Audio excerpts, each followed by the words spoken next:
فأعوذ بالله من الشيطان الرجيم بسم الله الرحمن الرحيم رب اشرح لي صدري ويسر لي أمري واحلل عقدة من لساني يفقهوا قولي مولاي صل وسلم دائما أبدا على حبيبك خير الخلق كلهم فإن فضل رسول الله ليس له حد فیعرب عنہ ناطق بفمی۔ حضرات ذی وقار، الحمدللہ العظیم، گزشتہ رات نماز تراویح میں ہمارے تلاوت کلام مجید کے 20 سپارے مکمل ہو گئے۔ آج 21ویں سپارے سے انشاءاللہ العزیز شروع کریں گے نماز تراویح میں، اور 24واں روزہ 25ویں تراویح انشاءاللہ العزیز انتظامیہ کی طرف سے جو ہمیں تکمیل کلام مجید کا شیڈول دیا گیا ہے اس کے مطابق انشاءاللہ 25 کی طاق رات کو ہمارا قرآن مجید مکمل ہوگا اللہ تعالیٰ کے فضل اور توفیق سے۔ گزشتہ رات جو ہم نے تلاوت کی اس میں سورۃ القصص بھی آتی ہے 20ویں سپارے کے اندر۔ قصص قصے کی جمع ہے، واقعات، انبیاء کے واقعات ہیں۔ ان میں حضرت موسیٰ علیہ السلام کا ایک واقعہ بھی بیان کیا گیا ہے۔ آج جو ہمارا وہ ترتیب سے درس قرآن چل رہا ہے اس سے ہٹ کے میں اس واقعہ کو بیان کرنا چاہوں گا، حضرت موسیٰ علیہ السلام کا جو مدین جانے کا واقعہ ہے اور آپ کے نکاح مبارک کا، کہ اس میں ہمارے لیے بڑی رہنمائی ہے، اور خاص طور پہ ہمارے جو نوجوان ہیں وہ اپنی زندگیاں کیسے سنوار سکتے ہیں اور ہمیں کس طرح اپنی جوانی کو لے کے چلنا چاہیے۔ حضرت موسیٰ علیہ السلام مصر میں تھے، تبلیغ اسلام کر رہے تھے، لیکن جب وہاں کے لوگوں کا ظلم و ستم بڑھا اور آپ نے محسوس فرمایا کہ مصر میں رہنا اب مشکل ہو گیا ہے، تو آپ نے مدین کی طرف ہجرت فرمائی۔ مدین بنیادی طور پہ حضرت ابراہیم علیہ السلام کے بیٹوں میں سے ایک بیٹے کا نام تھا مدین، آپ کی اولاد میں سے، اور اسی نسبت سے اس علاقے کا، اس جگہ کا نام بھی مدین مشہور ہو گیا۔ اہل مدین جو تھے، آپ کو جب پتہ چلا کہ وہ حضرت ابراہیم علیہ السلام کی اولاد پاک میں سے ہیں، تو آپ نے سوچا کہ ان سے ایک رشتہ داری بھی ہے، قرابت بھی ہے، اور پھر وہ ایک جلیل القدر پیغمبر کی اولاد بھی ہیں، تو چلے ان کے پاس چلتے ہیں، ہو سکتا ہے وہ میری بات کو سنیں، قبول کریں، اور ان کے درمیان تبلیغ کرنا آسان ہو۔ تو دیکھیں، آپ اندازہ کر سکتے ہیں کہ کلمہ حق کی سربلندی کے لیے انبیاء نے کتنی تکالیف برداشت کیں، ہجرتیں کیں، اپنے گھر بار چھوڑے۔ تو ہمیں بھی اپنی زندگی میں سے کچھ وقت اسلام کے لیے نکالنا چاہیے۔ یہ نماز ہم اپنے لیے پڑھتے ہیں، اسلام کو اس سے کوئی فائدہ نہیں ہے۔ قرآن ہم اپنے لیے پڑھتے ہیں، روزے اپنے لیے رکھتے ہیں، اسلام کو اس سے کوئی فائدہ نہیں ہے۔ ہم روزے رکھیں یا نہ رکھیں، اسلام پہ فرق نہیں آئے گا۔ ہاں، اسلام کے لیے کام کرنا اور اسلام کے لیے اپنی زندگی میں سے کچھ وقت نکالنا کہ جس سے اسلام کو سربلندی ملے، جس سے اسلام کی ترویج و اشاعت ہو، جس سے اسلام پھلے پھولے، وہ کام کرنا چاہیے۔ آپ مدین کی طرف روانہ ہوئے، نہ سواری تھی پاس، نہ زاد راہ، ایک بے یار و مددگار مسافر کی طرح سفر کا آغاز کیا، سٹے کرتے، چلتے، رکتے، بالآخر آپ مدین کے قریب پہنچے۔ وہاں پہ ایک کنواں تھا، بستی کے قریب ہی، جیسے عام طور پہ ہوتا ہے کہ گاؤں سے باہر کھوہ وغیرہ جسے دیہاتی میں کہتے ہیں، اپنا گاؤں میں کھوہ تھا، کنواں تھا، لوگ وہاں سے پانی نکالتے تھے، اپنے ریوڑ کو، بکریوں وغیرہ کو پانی پلاتے تھے، اپنے لیے گھریلو استعمال کے لیے پانی بھرتے تھے۔ حضرت موسیٰ علیہ السلام جب وہاں پر پہنچے، وَلَمَّا وَرَدَ مَاءَ مَدْيَنَ وَجَدَ عَلَيْهِ أُمَّةً مِّنَ النَّاسِ يَسْقُونَ، سورۃ القصص کی آیت نمبر 22 سے یہ قصہ شروع ہو رہا ہے کہ جب آپ مدین کے پانی پر پہنچے تو دیکھا وہاں پر لوگوں کا ایک انبو ہے جو اپنے مویشیوں کو پانی پلا رہا ہے۔ رش لگا ہوا تھا، بہت سارے لوگ تھے وہاں پہ جمع ہیں، اور وہ اس کنویں میں سے پانی نکال کے اپنے ریوڑ کو پلا رہے ہیں۔ وَوَجَدَ مِن دُهْنِهِمْ امْرَأَتَيْنِ تَذُودَانِ، آپ نے دیکھا کہ دو عورتیں اپنے ریوڑ کو روکے ہوئے الگ تلگ کھڑی ہوئی ہیں۔ قَالَ مَا خَطْبُكُمَا، آپ نے پوچھا تم کیوں اس حال میں کھڑی ہو؟ یعنی سارے پانی پلا رہے ہیں اپنے اپنی بکریوں کو، اپنے ریوڑ کو، اور تم دونوں الگ تھلگ سائڈ پہ اپنا ریوڑ لے کے کھڑی ہو خاموشی سے، کیا ہوا؟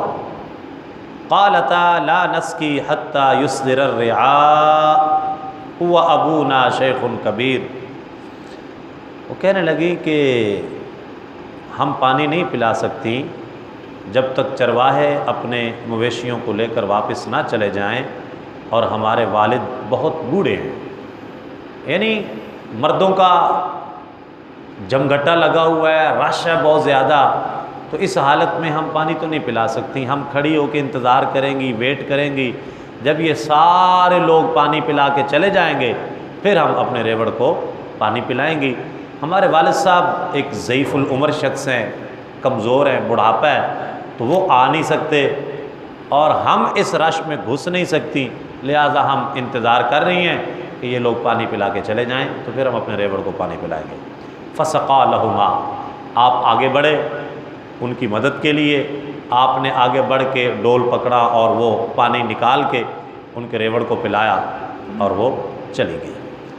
جب وہ گئیں اور وہ جا کے آپ نے پانی پلایا، اور پاس ہی ایک درخت تھا قریب، اس درخت کے نیچے تھوڑی دیر آرام کے لیے آپ وہاں پہ تشریف فرما ہو گئے۔ انہوں نے جا کے اپنے والد گرامی کو بتایا، جب معمول سے کچھ جلدی گھر چلی گئی تو انہوں نے پوچھا کہ بیٹے آج آپ بڑی جلدی آ گئی ہیں، تو بتایا کہ جی اس طرح وہ کوئی اللہ کا نیک بندہ آ گیا تھا ہماری مدد کے لیے، اس نے ہماری مدد کی اور ہماری بکریوں کو اس نے پانی پلا دیا، تو جس کی وجہ سے ہم ذرا جلدی آ گئی ہیں۔ تو اب ان میں سے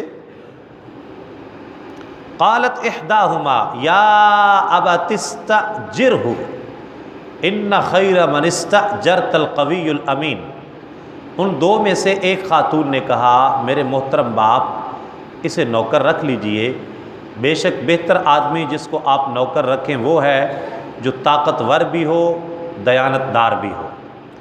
اب انہوں نے کہا کہ ابا جی میں آپ کو یہ مشورہ دیتی ہوں کہ آپ ان کو اجرت پر رکھ لیں۔ قال انی اريد ان انکحک احدی ابنتی ہاتین علی ان تأجرنی 8 حجج فإن اتممت 10 فمن عندک وما اريد ان اشق علیک ستجدنی ان شاء اللہ من الصالحین۔ آپ نے کہا میں چاہتا ہوں کہ میں بیاہ دوں تمہیں ایک ان اپنی 2 بچیوں سے، بشرطے کہ تو میری خدمت کرے 8 سال تک، پھر اگر تم پورے کرو 10 سال تو یہ تمہاری اپنی مرضی، اور میں نہیں چاہتا کہ تم پر سختی کروں، تو پائے گا مجھے اگر اللہ نے چاہا نیک لوگوں سے جو وعدہ وفا کرتے ہیں۔ اب وہ ان میں سے ایک بچی جو ہے وہ آپ کو بلانے کے لیے آئی، فجاءت احداہما تمشی علی استحیاء، ان میں سے کچھ دیر بعد آئی آپ کے پاس ان دونوں میں سے ایک خاتون شرم و حیا سے چلتی ہوئی، قالت ان ابی یدعوک لیجزیک اجر ما سقیت لنا، اور آ کر کہا میرے والد تمہیں بلاتے ہیں تاکہ تم نے ہماری بکریوں کو جو پانی پلایا ہے اس کا تمہیں معاوضہ دیں۔ فلما جاءہ وقص علیہ القصص قال لا تخف نجوت من القوم الظالمین، پس جب آپ ان کے پاس آئے اور اپنا واقعہ ان کے سامنے بیان کیا تو انہوں نے تسلی دیتے ہوئے کہا ڈرو نہیں، تم بچ کر نکل آئے ہو ظالموں کے پنجہ سے۔ اب ان خواتین نے جب جا کے بتایا اپنے والد صاحب کو، یہ والد صاحب کون تھے، وہ بوڑھا شخص کون تھا، یہ کس کی بیٹیاں تھیں، اس میں علماء تفسیر کا یہ غالب رجحان اور قول یہ ہے کہ وہ اللہ کے نبی حضرت شعیب علیہ السلام تھے۔ حضرت شعیب علیہ السلام تھے اور یہ دونوں شہزادیاں ان کی بیٹیاں تھیں۔ اب ان میں سے ایک بچی آئی، کیسے آئی؟ بالکل بے باک بن کے نہیں، بلکہ شرم و حیا کی تصویر بن کے آئی، با پردہ ہو کے آئی، اور آ کے بڑی حیا بڑی شرم کے ساتھ آپ سے کہا، اور یہ وہ شرم و حیا ہے جو قرآن بیان کر رہا ہے، یہ اس بچی کے آنے کا انداز، گفتگو کا انداز قرآن مجید بیان کر رہا ہے۔ کتنی پاکیزہ کردار ہوں گی، کتنا حیا ہوگا، کتنی شرم ہوگی، کتنی مروت ہوگی، جس کو قرآن مجید نے تعصب قیامت بیان کر دیا ہے۔ آ کے کہا کہ ہمارے والد گرامی آپ کو کچھ معاوضہ دینا چاہتے ہیں، آپ آئیے۔ آپ گئے تو آپ نے کہا کہ بھئی ہم خاندان نبوت میں سے ہیں، ہم لوگ نیکی کا اجر نہیں لیتے، اللہ تعالیٰ ہمیں اجر عطا کرے گا۔ انہوں نے کھانا رکھا آپ کے سامنے کہ آپ کھا لیجئے، آپ نے کہا کہ میں کھانا نہیں کھاؤں گا۔ انہوں نے کہا کیوں؟ آپ نے کہا اس لیے کہ میں خاندان نبوت میں سے ہوں، تو ہم لوگ نیکی کا صلہ نہیں لیتے، لہٰذا میں نے آپ کے ساتھ جو نیکی کی ہے وہ اللہ کی رضا کے لیے کی ہے، میں اس کا بدلہ نہیں لوں گا۔ ان اجریہ الا علی اللہ، میرا اجر میرے اللہ کے پاس ہے، میں آپ کا یہ کھانا نہیں کھاؤں گا۔ انہوں نے کہا جی یہ معاوضہ نہیں ہے، یہ دعوت ہے۔ کیا ہے؟ دعوت ہے، یہ ہماری طرف سے دعوت ہے۔ اب جب دعوت ہے تو دعوت تو پھر قبول کرنی ہے، اور دعوت قبول کرنی بھی چاہیے۔ نبی پاک علیہ السلام کا بھی فرمان ہے ایک مسلمان کے دوسرے مسلمان پر 6 حق ہیں، اور ان میں سے ایک حق یہ بھی ہے کہ جب مسلمان دعوت دے تو دعوت کو قبول کرنا چاہیے، ہدیہ قبول کرنا چاہیے۔ حضور علیہ السلام نے فرمایا تحادو تحابو، تحفہ دو اس سے محبت بڑھتی ہے، تحفہ دو اس سے محبت بڑھتی ہے۔ ہاں جی، تو تحفے دینے سے بھی محبت بڑھتی ہے، صرف زکوٰۃ اور صدقہ دینے سے ہی نہیں بڑھتی، کسی جگہ پہ تحفہ بھی دینا پڑتا ہے، تو وہاں سے تحفہ دینے سے محبت بڑھتی ہے۔ اب انہوں نے کہا جی یہ آپ کی ہماری دعوت ہے، ہماری طرف سے آپ کی، آپ کھانا کھا لیجئے۔ آپ نے وہ کھانا کھا لیا، اور پھر آگے یہ بات ہوئی۔ انہوں نے کہا جی میں اپنی ایک بیٹی کا آپ سے نکاح کرنا چاہتا ہوں، لیکن شرط یہ ہے کہ آپ 8 سال میری بکریاں جو ہیں ان کی دیکھ بھال کریں گے۔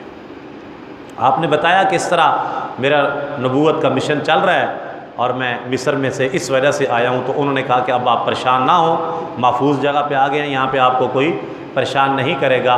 ہاں البتہ یہ ہے میں اپنی بیٹیوں میں سے ایک کا نکاح آپ سے کرنا چاہتا ہوں، بشرطے کہ آپ جو ہے وہ 8 سال میری خدمت کریں گے، تو اگر آپ 10 سال پورے کر لو تو تمہاری مرضی ہے، لیکن میں تم پہ کوئی زیادتی نہیں کروں گا۔ قال ذلک بینی و بینک، ٹھیک ہے، رشتہ کیسا ڈھونڈنا چاہیے، ٹھیک ہے، بر کیسا ہونا چاہیے اور اس کا معیار کیسا ہونا چاہیے، یہ حضرت شعیب علیہ السلام نے بتایا۔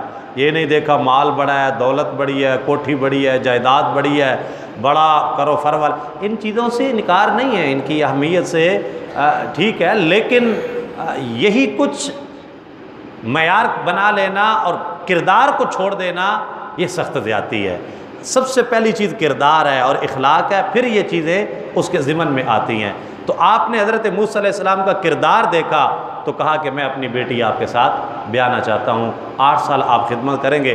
آپ نے کہا جی آپ کے اور میرے درمیان یہ بات طے پا گئی، ان 2 میعادوں میں سے جو میعاد میں گزار دوں تو مجھ پر کوئی زیادتی نہ ہوگی، اور اللہ تعالیٰ جو قول و قرار ہم نے کیا ہے اس پر نگہبان ہے۔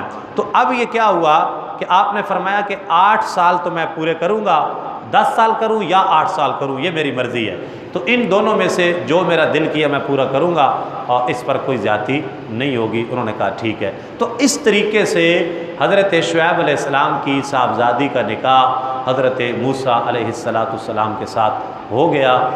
جو نتیجہ نکالنا چاہتا ہوں اور نچوڑ جو اس ساری گفتگو کا وہ یہ ہے سامعین ذی وقار کہ دیکھیے نکاح اتنی مقدس چیز ہے کہ حضرت موسیٰ علیہ السلام نے 8 سال نوکری گوارا کر لی، ایک پاکیزہ اور نیک سیرت خاتون سے نکاح کرنے کے لیے 8 سال کی نوکری قبول کی اور نکاح کیا۔ اور زنا اتنی بری چیز ہے کہ حضرت یوسف علیہ السلام نے 10 سال جیل قبول کر لی لیکن اس برائی کی طرف بالکل بھی ہاتھ نہیں بڑھایا۔ 10 سال جیل کاٹی حضرت یوسف علیہ السلام نے، کاٹی کہ نہیں کاٹی؟ سورہ یوسف میں پڑھ کے آئے ہم۔ یعنی زنا اتنی بری چیز ہے کہ ایک اتنی عظیم شخصیت اور اتنے اللہ کے برگزیدہ بندے انہوں نے 10 سال جیل میں مشقت برداشت کی لیکن وہ اس برائی کی دعوت کو قبول نہیں کیا تھا۔ ہمیں بھی اپنے معاشرے کے اندر نکاح کو آسان کرنا چاہیے اور زنا کو مشکل کرنا چاہیے، اور اس چیز سے جہاں تک ہو سکے، جہاں تک نہیں بلکہ 110% ہمیں اس برائی سے بچنا چاہیے۔ نوجوانوں کو اپنی جوانیوں کی حفاظت کرنی چاہیے، بیٹیوں کو شرم و حیا کا پیکر ہونا چاہیے، اور والدین کو اور ہم سب کو ایز اے سوسائٹی ایسے اقدامات کرنے چاہیے کہ جن سے نکاح آسان ہو۔ اسلام نے دیکھیں ہر چیز کا الٹرنیٹ دیا ہے، متبادل دیا ہے، تو ہم نے اپنے رویوں سے نکاح کو مشکل اور زنا کو آسان بنا دیا ہے۔ حضور علیہ السلام نے فرمایا یا معاشر الشباب من استطاع منکم الباءۃ فلیتزوج، اے نوجوانوں تم میں سے جو طاقت رکھتا ہے وہ نکاح کر لے، فإنہ اغض للبصر وأحسن للفرج، اس لیے کہ وہ نگاہوں کو جھکانے والا ہے اور تمہاری عصمت کی، شرمگاہ کی حفاظت کرنے والا ہے۔ ومن لم یستطع فعلیہ بالصوم فإنہ لہ وجاء، اور جو نکاح کرنے کی طاقت نہیں رکھتا ابھی تک تو وہ روزے رکھے، یہ روزہ اس کے لیے ڈھال بن جائے گا۔ تو ہمیں اپنے معاشرے کے اندر، یہ مشکات شریف کی حدیث پاک میں نے خود پڑھی، حضور علیہ السلام نے فرمایا جب بچہ جوان ہو جائے اور والدین اس کا نکاح نہ کریں اور اس کے بعد وہ کسی جرم کا ارتکاب کر بیٹھے، اس کا بوجھ والدین کے کندھوں پہ آئے گا، اس کا بوجھ والدین کے کندھوں پہ آئے گا۔